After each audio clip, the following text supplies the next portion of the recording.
Selamat pagi Indonesia. Anda menyaksikan seputar berita terkini pukul 10 WITA bersama saya Agus Jagatraya. Rencana menjadikan Muara Tukat Mati sebagai alternatif objek wisata seperti yang diwacanakan di era kepemimpinan Bupati Badung sebelumnya, yakni Ana Agung Gede Agung, hingga kini belum juga terrealisasi. Salah satu hal yang mengganjal terkait status lahan yang berada di zona perlindungan hutan mangrove.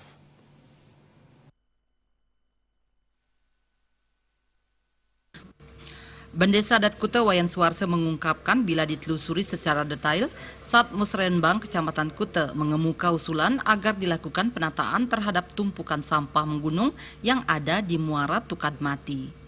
Usulan ini ditindaklanjuti Pemka Badung dengan adanya proyek penataan Muara Tukat Mati dengan menganggarkan pembangunan long storage sepanjang 500 meter. Di tahun 2017, pemerintah pusat ingin melanjutkan penataan tersebut dengan membangun long storage sepanjang 1,2 km dengan anggaran mencapai 300 miliar rupiah. Terhadap wacana menjadikan Tukat Mati sebagai alternatif wisata, Wayan Suarso menyatakan menerima usulan tersebut secara terbuka, tapi harus diingat bahwa pemanfaatan lahan tersebut hendaknya sesuai dengan peruntukan atau tata ruang yang ada dan tidak melanggar wilayah zona perlindungan hutan mangrove. Sebagai daerah objek wisata baru di Kuta ini tentu menjadi sesuatu yang baru, kan kita pun secara lembaga berdasarkan pada aspirasi masyarakat adat Kuta yang ada di Patasari menginginkan hal demikian, tapi dengan catatan-catatan juga kita harus sesuaikan karena pembangunan long storage itu kan belum tuntas, jadi masih ada 1.200 meter ke arah selatan yang juga harus dilakukan proyek yang sama karena memang rencana awalnya seperti itu sepanjang 1,7 kilo.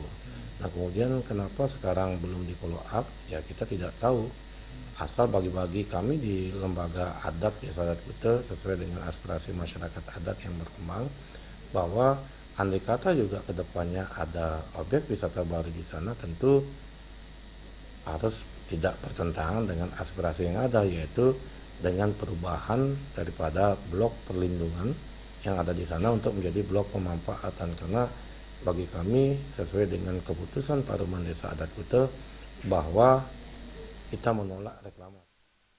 Wayan Suarso menegaskan sesuai Paruman Desa Adat Kuta yang menyatakan ketegasan sikap menolak reklamasi, jangan sampai rencana ini bertentangan atau bertolak belakang dengan aspirasi masyarakat Kuta tersebut.